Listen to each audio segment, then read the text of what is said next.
नमस्कार, मी तुषार कृष्णा दबडे, शिक्षण सेवक, कराड नगर परिषद, शाळा क्रमांक 3. आपल्या सर्वांचं सहर्ष स्वागत करतो. आजचा आपला घटक आहे विभाज्यतेच्या कसोट्या. गणित या विषयाच्या तयारीसाठी आवश्यक असलेल्या घटकापैकी एक अतिशय महत्त्वाचा घटक म्हणजेच विभाज्यतेच्या कसोट्या. विभाज्यतेच्या कसोट्या जर तुम्हाला पाठ असतील, माहिती असतील, तर तुम्हाला भागाकाराची क्रिया तसेच संख्यांचे विभाजक सहजपणे काढता येते. आणि म्हणूनच अतिशय महत्त्वाचा भाग आपण आज शिकतोय विभाज्यतेच्या कसोट्या. त्याचबरोबर एक ही संख्या मूळही नाही आणि संयुक्तही नाही, असं का, या प्रश्नाचं उत्तर आज आपण या तासामध्ये मिळवणार आहोत. बघूया आपण पहिली कसोटी, 2ची कसोटी. आता 2ची कसोटी काय, तर जर संख्येच्या एकक स्थानी 0, 2, 4, 6, 8 यापैकी कोणताही अंक असेल तर त्या संख्येला 2 ने निशेष भाग जातो किंवा ती संख्या सम असेल. काय 2ची कसोटी परत एकदा बघूया. जर दिलेल्या संख्येच्या एकक स्थानी जर 0, 2, 4, 6 किंवा 8 यापैकी कोणताही एक अंक असेल, म्हणजे ती संख्या कशी असणार आहे, समसंख्या जर असेल तर त्या संख्येला 2 ने निशेष भाग जातो. एक उदाहरण आपण बघूया. दिलेली संख्या आहे 100 आणि तुम्हाला प्रश्न विचारला की 100 या संख्येला 2 ने भाग जातो का. पूर्ण भाग घालवत बसायची गरज नाही. आपण फक्त काय बघा, त्या संख्येच्या एकक स्थानी कोणता अंक आहे. बघा, संख्येचे एकक स्थानी 0 आहे आणि आपण आत्ताच बघितली 2ची कसोटी. जर दिलेल्या संख्येच्या एकक स्थानी 0, 2, 4, 6, 8 यापैकी कोणताही अंक असेल तर त्या संख्येला 2 ने भाग जातो. याचाच अर्थ इथे एकक स्थानी 0 आहे, म्हणजे या संख्येला 2 ने निशेष भाग जाईल. आता बऱ्याच विद्यार्थ्यांना निशेष या शब्दाचा अर्थ कळत नाही. निशेष म्हणजे बाकी काहीही उरणार नाही. तुम्ही जर 100 ला 2 ने भाग घालवला तर या भागाकारामध्ये बाकी शिल्लक राहणार नाही. अजून एक उदाहरण आपण बघूया. संख्या आहे 142. या संख्येला 2 ने भाग जातो का. भाग घालवायची गरज नाही, आपण निरीक्षणातून ओळखू शकतो. संख्येच्या एकक स्थानी अंक आहे 2 आणि आपण मगाशीच कसोटी बघितली, जर संख्येच्या एकक स्थानी 0, 2, 4, 6, 8 अंक असतील तर 2 ने भाग जातो. संख्येचे एकक स्थानी 2 हा अंक आहे, म्हणजेच 142 या पूर्ण संख्येला 2 ने निशेष भाग जाईल. आपण भाग घालून बघूया 2 ने भाग जातोय का. इथं भागाकार करूया आपण. 142 भागिले 2. आता 2 न पहिल्यांदा 14 ला भाग घालूया. 2 सत्ती 14, 4 मधून 4 गेले 0, 1 मधून 1 गेला 0. नेहमी लक्षात ठेवा, वजाबाकी केल्यानंतर राहिलेला वरचा अंक उतरून घ्यायचा, म्हणजे हा अंक उतरून घेतला 2. 2 न 2 ला भाग घालवला 2. आपण 142 या संख्येला जर 2 ने भाग घालवला तर भागाकार 71 आला आणि बाकी 0 राहिली, म्हणजेच 142 या संख्येला 2 ने निशेष भाग जातो. थोडक्यात काय, प्रत्येक कसोटी आपण बघूया. जर 2ची कसोटी दिलेल्या संख्येच्या एकक स्थानी 0, 2, 4, 6, 8 यापैकी कोणताही एक अंक असेल तर त्या संख्येला 2 ने निशेष भाग जातो. म्हणजे ती संख्या कुठली असेल, समसंख्या असेल तर तिला 2 ने भाग जातो. आता 3ची कसोटी बघूया. 3ची कसोटी काय बघा. दिलेल्या संख्येतील सर्व अंकांच्या बेरजेला 3 ने भाग जात असेल तर त्या पूर्ण संख्येला 3 ने निशेष भाग जातो. पुन्हा एकदा कसोटी बघा. जर दिलेल्या संख्येतील सर्व अंकांच्या बेरजेला 3 ने भाग जात असेल तर त्या पूर्ण संख्येला 3 ने भाग जातो. म्हणजे काय, उदाहरण आपण बघूया.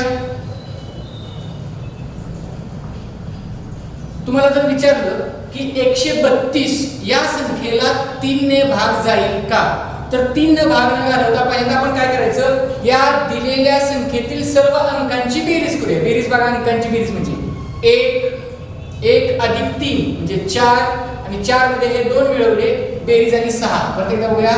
दिलेल्या संख्येतील अंकांची बेरीज म्हणजे 1, 3 आणि 2 या अंकांची बेरीज येते 6 आणि या अंकांच्या बेरजेला 3 ने भाग जातोय का बघा. 6 ला 3 ने भाग जातोय. याचाच अर्थ असं होईल की 132 या पूर्ण संख्येला सुद्धा 3 ने भाग जाईल. अजून एक उदाहरण आपण बघूया. 144 मला जर प्रश्न विचारला की 144 ला 3 न भाग जाईल का, तर 144 ला पूर्ण भाग न घालवता आपण फक्त निरीक्षणातून 3 ची कसोटी वापरूया. 3 ची कसोटी काय सांगते, दिलेल्या संख्येतील सर्व अंकांची बेरीज करा. अंकांची बेरीज करा. 4 4 आणि 1. 4 आणि 4 8 अधिक 1 बरोबर 9. अंकांची बेरीज झाली 9 आणि अंकांच्या बेरजेला जर 3 ने भाग जात असेल, 3 ने भाग जातोय 3 त्रिक 9, म्हणजे या पूर्ण संख्येला सुद्धा 3 ने निशेष भाग जाईल. अशा प्रकारे तुम्ही कसोटी लक्षात ठेवायचे की 3 न भाग घालायचा असेल तर दिलेल्या संख्येतील सर्व अंकांची बेरीज करा आणि त्याला जर 3 ने भाग जात असेल तर त्या पूर्ण संख्येला सुद्धा 3 ने निशेष भाग जातो. यानंतर पुढची कसोटी बघूया, 4 ची कसोटी. 4 ची कसोटी काय, तर संख्येच्या एकक स्थान आणि दशक स्थानचा अंक मिळून तयार होणाऱ्या संख्येला जर 4 ने भाग जात असेल तर त्या पूर्ण संख्येला 4 ने निशेष भाग जातो. परत एकदा बघूया, दिलेल्या संख्येतील एकक व दशक स्थान मिळून एकक स्थानचा अंक आणि दशक स्थानचा अंक मिळून तयार होणाऱ्या संख्येला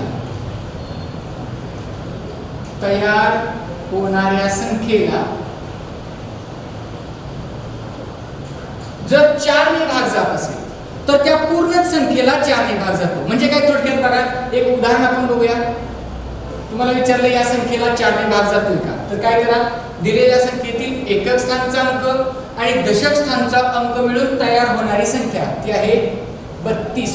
म्हणजे थोडक्यात तुम्ही लक्षात ठेवायचं, शेवटचे 2 अंक मिळून तयार होणारी संख्या 32. याला 4 ने भाग जातोय का बघा. 32 ला 4 ने भाग जातोय का बघूया आपण.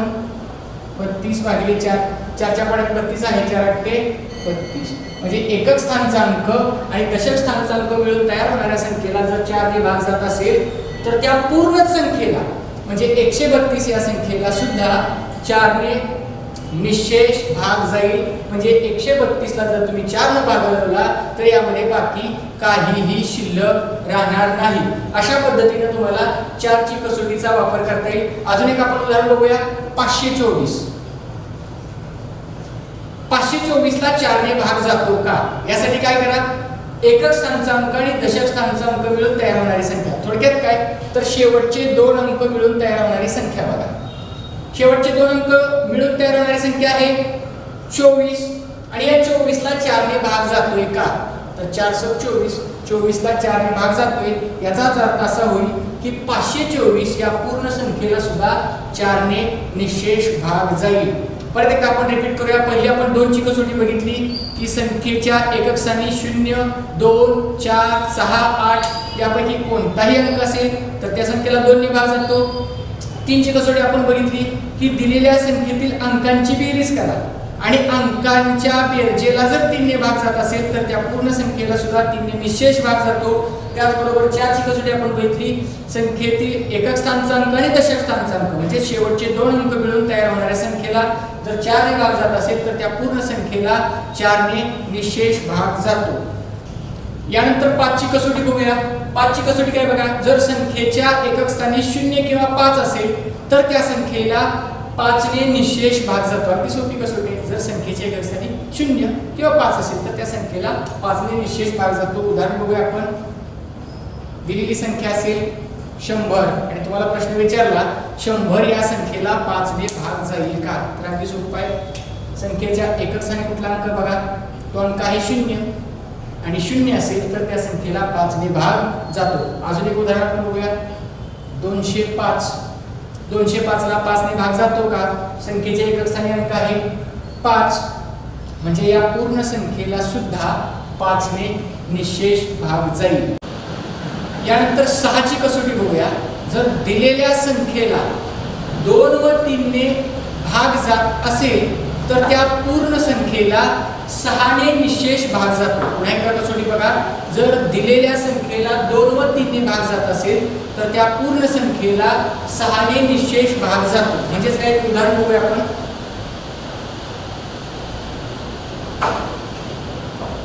144 ही संख्या आहे दिलेली आणि त्या संख्येला 6 ने भाग जातो का असं जर तुम्हाला विचारलं तर यासाठी तुम्हाला 2ची कसोटी माहिती असणे गरजेचं. आपण मगाशीच बघितली 2ची कसोटी. जर संख्येच्या एकक स्थानी 0, 2, 4, 6, 8 हे अंक असतील तर त्याला 2 ने भाग जातो. संख्येच्या एकक स्थानी 4 आहे म्हणजे या संख्येला 2 ने भाग जाईल. त्याचबरोबर या संख्येला 3 ने सुद्धा भाग जातोय का हे बघायला पाहिजे. 3 ने भाग जातोय का? 3ची कसोटी काय? दिलेल्या संख्येतील अंकांची बेरीज करा. 4 आणि 4 8 आणि 1 9. अंकांची बेरीज झाली 9 आणि 9 ला 3 ने भाग जातोय म्हणजेच 144 या संख्येला 3 ने सुद्धा भाग जातोय. परत एकदा मी सांगतो बघा, 144 ला 6 ने भाग जातो का असा जर तुम्हाला प्रश्न विचारला तर आपल्याला माहिती पाहिजे की 144 ला 6 ने भाग जातो का. यासाठी 144 ला 2 आणि 3 ने भाग जातो का. मग यासाठी काय करूया आपण 2 आणि 3 ची कसोटी वापरूया.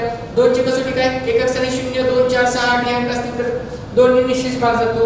संख्येचे एकक स्थानी 4 आहे म्हणजे त्याला 2 ने भाग जाईल. अंकांची जर बेरीज केली तर ती 9 येते म्हणजेच याला 3 ने सुद्धा भाग जाईल. याचाच अर्थ 144 ला 2 ने भाग जातो, 3 ने भाग जातो म्हणजेच या पूर्ण संख्येला 6 ने सुद्धा निशेष भाग जातो. 6ची कसोटी तुम्ही लक्षात ठेवायची. 2 गुणिले 3 बेत्रिक 6 म्हणजे 2 आणि 3 ने जर भाग जात असेल तर त्या संख्येला 6 ने सुद्धा भाग जातो. अजून एक उदाहरण आपण बघूया. 936. 936 या संख्येला 6 ने भाग जातो का? तर पहिल्यांदा बघावं लागेल आपल्याला 2 ने भाग जातो का. एकक स्थानी 6 आहे म्हणजे याला 2 ने भाग जातो. 3 ने भाग जातो का हे बघावं लागेल. यासाठी या अंकांची बेरीज करा. अंकांची बेरीज 9 आणि 3 12, 12 आणि 6 18. अंकांची बेरीज झाली 18. 3 ने 18 ला भाग जातो. याचाच अर्थ असा होईल 936 ला 2 ने पण भाग जातो, 3 ने पण भाग जातो म्हणजे 6 ने सुद्धा निशेष भाग जाईल. आपण भागाकार करून बघूया. 936 भागिले 6 बघा. 6 एके 6, 9 मधून 6 गेले, 3 राहिले, वरचा अंक उतरून घेतला 3. 6 ने 33 ला भाग घालूया. 6 पंचे 30.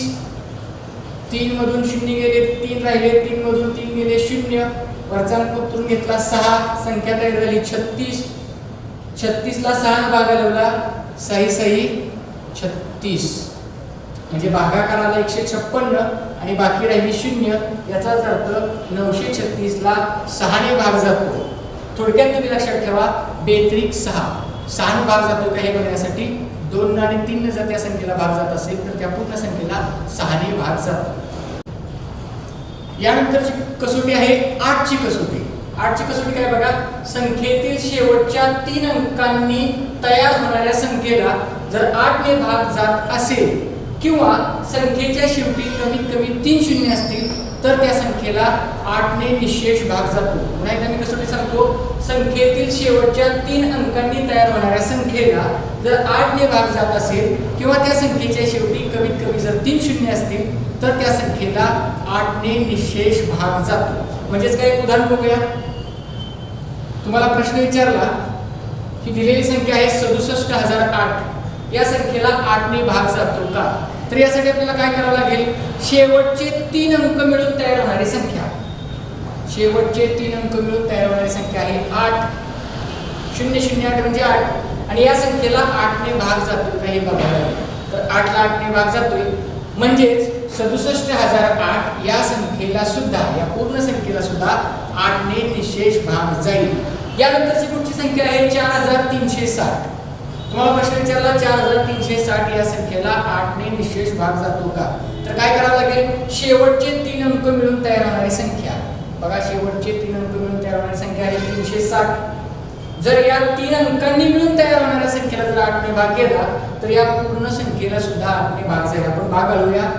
360 शेवटच्या 3 अंकांनी मिळून तयार होणारी संख्या 360. त्याला भागिले करूया आपण 8. 8 चौक 32. 6 मधून 2 गेले 4. 3 मधून 3 गेले 0. वजाबाकी केल्यानंतर राहिलेला अंक उतरून घेतला 0. 8 पंचे 40. शेवटचे 3 अंक मिळून तयार होणाऱ्या संख्येला 8 ने भाग जातोय म्हणजेच या पूर्ण संख्येला सुद्धा 8 ने निशेष भाग जात असेलच. तोही आपण इथे लगेच भाग घालून बघूया की 4360 ला 8 ने भाग जातोय का. बघूया आपण भाग घालून. दिलेली संख्या आहे 4360 भागिले 8 बघा 8 पंचे 40 3 मधून 0 गेले 3 4 मधून 4 गेले 0 वजाबाकी केल्यानंतर पुढचा अंक उतरून घ्या 6 8 च्या पड्यात 36 आहे का नाही त्यापेक्षा लहान संख्या आहे 32 8 चौक 32 6 मधून 2 गेले 4 उरले 3 मधून 3 गेले 0 वजाबाकी केल्यानंतर पुढचा अंक उतरून घ्या 0 40 या संख्येला 8 ने भाग जातोय 8 पंचे 40 म्हणजेच काय या भागाकारामध्ये बाकी काही शिल्लक राहिले नाही भागाकार 545 आला म्हणजेच 8 ची कसोटी काय बघा जर दिलेल्या संख्येतील शेवटच्या 3 अंकांनी मिळून तयार होणाऱ्या संख्येला जर 8 ने भाग जात असेल तर त्या पूर्ण संख्येला सुद्धा 8 ने भाग जातोच त्यानंतर पुढचं उदाहरण आहे 8000 आपण आताच बघितलं जर त्या दिलेल्या संख्येच्या शेवटी जर कमीत कमी 3 शून्य असतील तर त्या संख्येला 8 ने भाग जातो या संख्येच्या शेवटी 3 शून्य आहे म्हणजेच 8000 या संख्येला सुद्धा 8 ने निशेष भाग जाईल यानंतर पुढची कसोटी आहे 9 ची कसोटी मी अगदी थोडक्यात सांगतो तुम्हाला जर दिलेल्या संख्येतील सर्व अंकांच्या बेरजेला 9 ने भाग जात असेल तर त्या पूर्ण संख्येलाच 9 ने निशेष भाग जातो जशी आपण 3 ची कसोटी बघितली की दिलेल्या संख्येतील सर्व अंकांच्या बेरजेला 3 ने भाग जात असेल तर त्या पूर्ण संख्येला 3 ने भाग जातो तशीच 9 ची कसोटी आपल्याला लक्षात ठेवण्यासाठी की दिलेल्या संख्येतील सर्व अंकांची बेरीज करा आणि त्या जर बेरजेला 9 ने भाग जात असेल तर त्या पूर्ण संख्येला सुद्धा 9 ने निशेष भाग जातो एक उदाहरण आपण बघूया 144 या संख्येला तुम्हाला विचारलं 9 ने भाग जातो का तर पहिल्यांदा अंकांची बेरीज करा अंकांची बेरीज बघा 1 + 4 + 4 अंकांची बेरीज झाली 9 आणि या जर अंकांच्या बेरजेला 9 ने भाग जात असेल 9 ला 9 ने भाग जातो म्हणजेच या पूर्ण संख्येला सुद्धा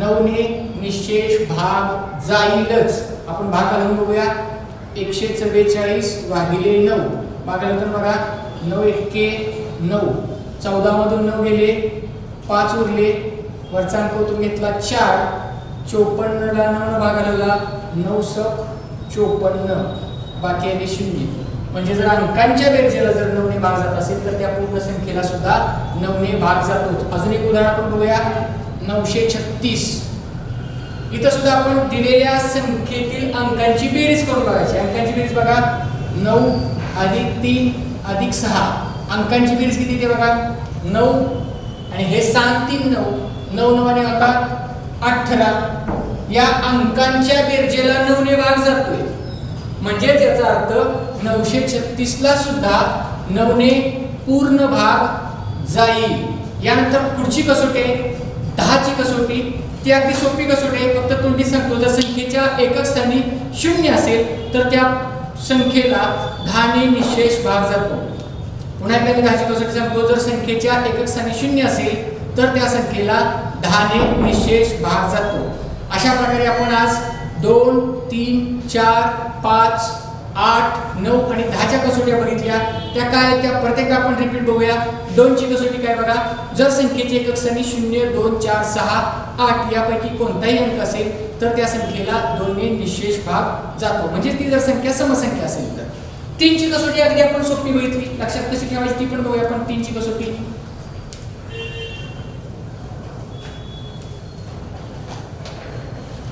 3 ची कसोटी आणि 9 ची कसोटी या दोन्ही सारख्याच आहेत 3 ची कसोटी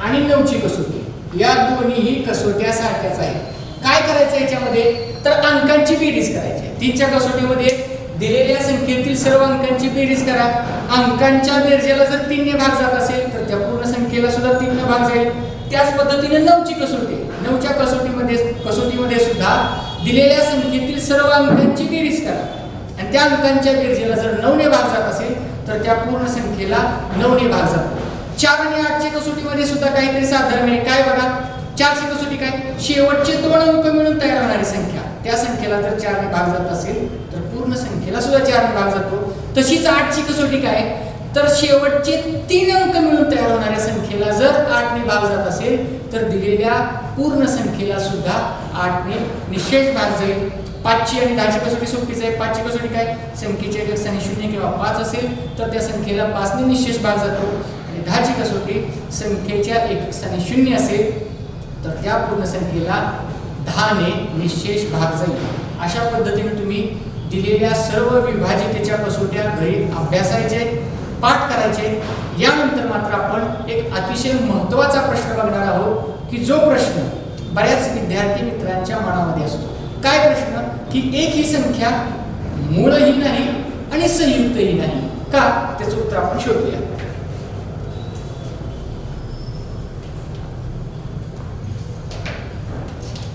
काही संख्या बघूया आपण. संख्या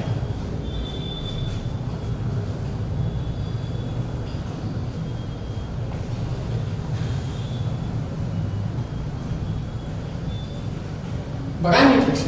आता या संख्यांचे आपण विभाजक म्हणजेच अवयव बघूया. आता विभाज्यतेच्या कसोट्या बघितल्यामुळं आता आपल्याला त्याचे अवयव सुद्धा सहजपणे शोधता येतील. आता 5चे अवयव शोधत असताना 5 या संख्येला कोणकोणत्या संख्येने भाग जातो ते आपण पहिल्यांदा बघूया.